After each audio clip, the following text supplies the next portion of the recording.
emoções. As mais belas canções, as canções que marcaram época, o melhor do passado no presente pra você. Recordar é viver. Alô, amigos saudosistas, muito boa tarde.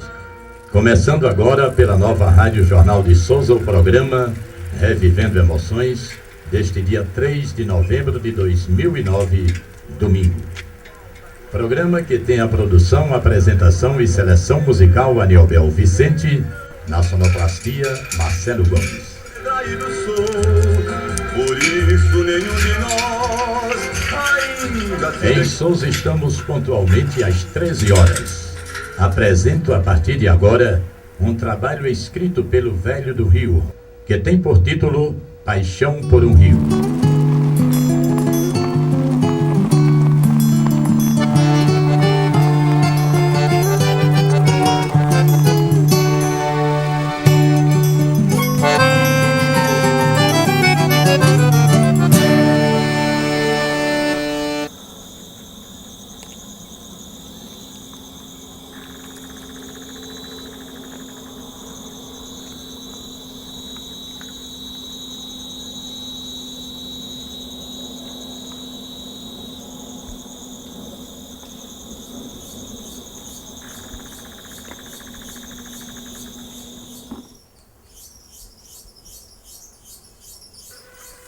Vejam só o que não faz a convivência. De tanto pesquisar o Rio do Peixe, na trilha das milenares pegadas de dinossauros, com o meu diletíssimo amigo paleontólogo Giuseppe Leonardi, durante anos a fio, pois pesquisamos esses achados pré-históricos desde o verão astral de 1975 até aqui. Apaixonei-me pelo Rio do Peixe, esse rio tão exótico, singular, deslumbrante, misterioso e tão estranho. E quem diria que eu me apaixonaria por um rio? Pois é, são coisas da convivência que o destino não esqueceu de traçar ou embargar na minha memória sessentona. Não posso deixar de fazer uma visita quase que diariamente ao velho Rio do Peixe, de histórias vislumbrantes e fenomenais. Observá-lo no seu silêncio sepulcral e fúnebre, quando a seca castiga a nossa região sofrida e pobre, atapetado de areia branca e cascalho, recoberto de sarças odoríficas, moçambês e caieiras enormes, cujas trazem quase uma perfeita imitação das pirâmides de Quéops, Quefren e Miquerinos. Lá no Velho Egito, já me tornou uma obsessão. Quanto isso, vou amando esse grandioso rio, desconhecendo os mistérios mil que ele abrange no seu leito curvilíneo e revolucionário, sempre em direção ao fabuloso mar.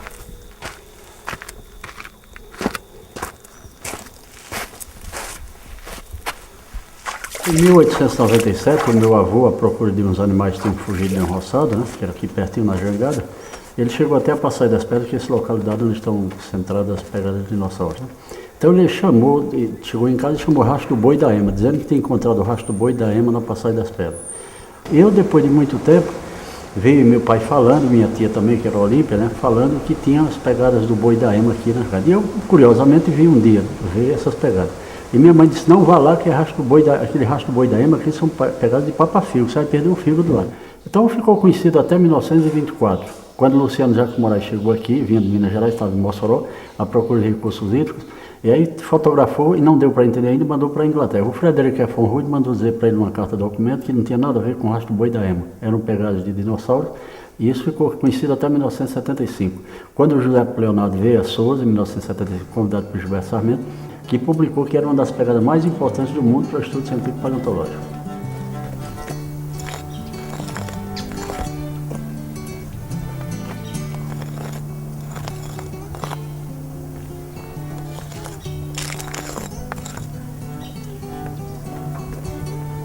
Aqui é uma pegada de iguanodonte, mostrando também que ele é tridáctilo, 3 dedos.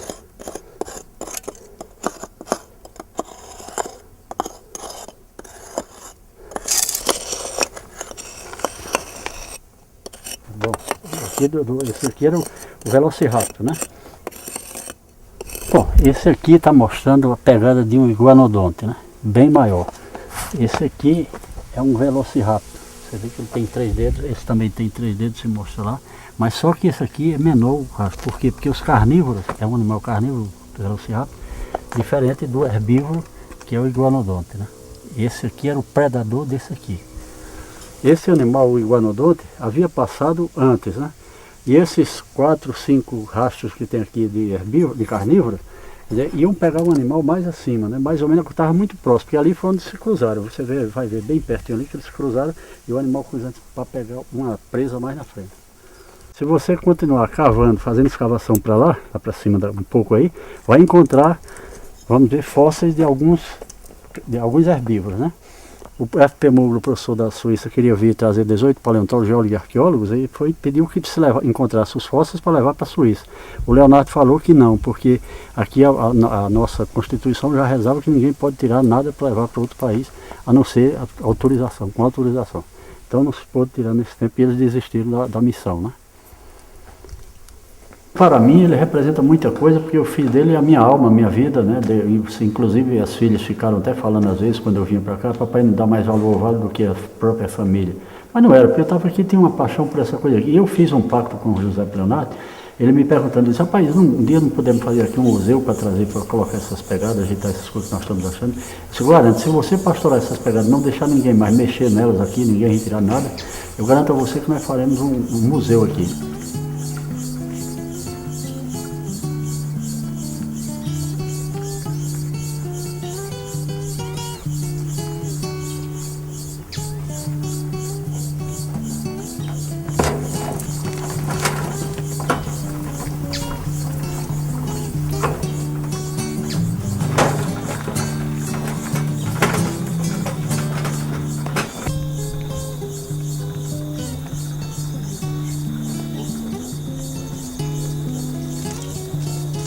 Realmente eu passei desde 1975 pastorando todos os dias essas pegadas e ele finalmente transformou através do Banco Mundial isso num parque paleontológico, Vale dos Dinossauros.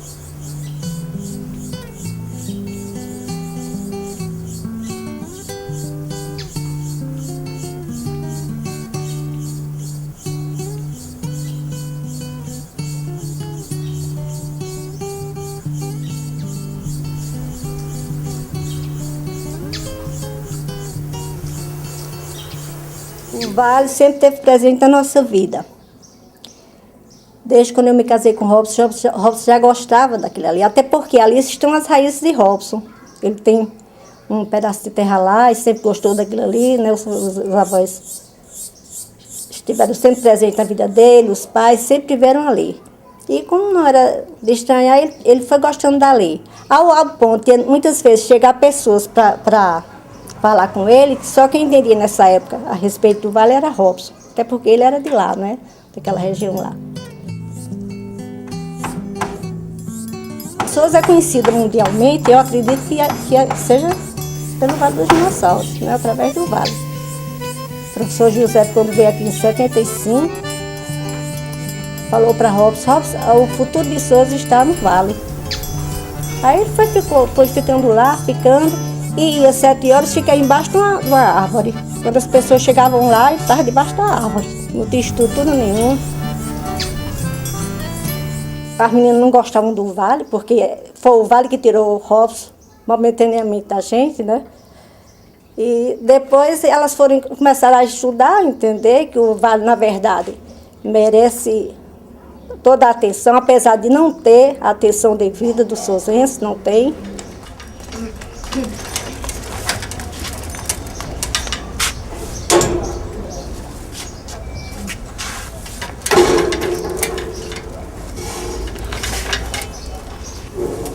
Tchau, cuidado e venha cedo. Tá pronto. Ele sempre Desde o início, ele sai de casa às 6h30, 7 horas da manhã. E quando ele retorna, às 18 horas, 19 horas, dependendo do fluxo de turista que visita lá.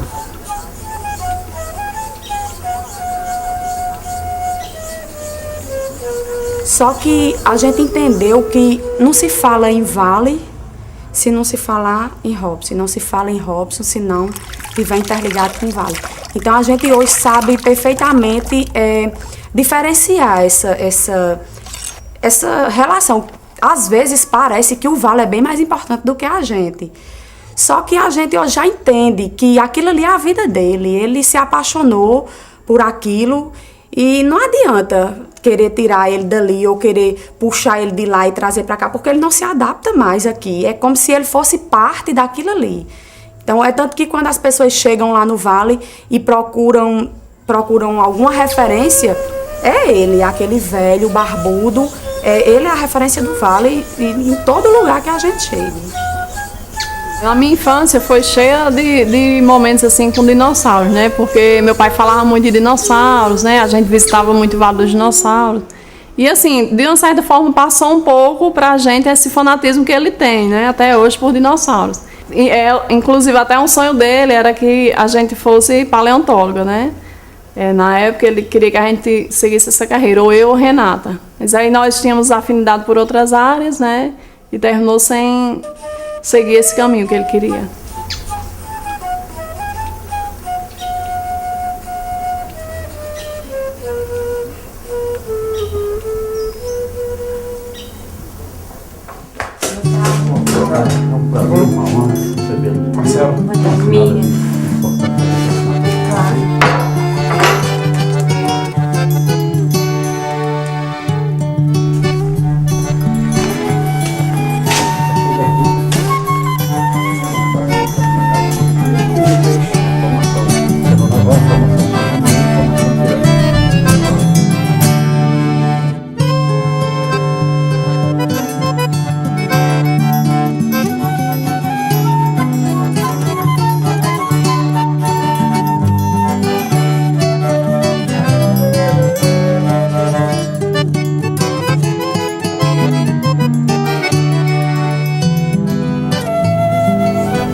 Ele tem dia que Robson não tem condição de escrever uma frase. E tem outros que ele está deitado, subitamente ele se levanta e diz, Robson, você vai? Senão aparecer uma inspiração agora, eu tenho que ir. Aí chega lá dentro, bate naquele computador, mas ele não gosta muito de computador, não. Bate aquela máquina, muitas vezes vem se deitado 3, 4 horas, escrevendo. Mas eu acho que desde quando eu era pequenininha, fazia pré-escolar, que ele recitava. Antes da gente acordar, ele já começava. Velha carcaça de boi, que no passado já foi um lindo boi de estimação. Hoje é apenas carcaça, que vives achando graça na mais triste solidão. Aí desde pequena que ele lia isso assim,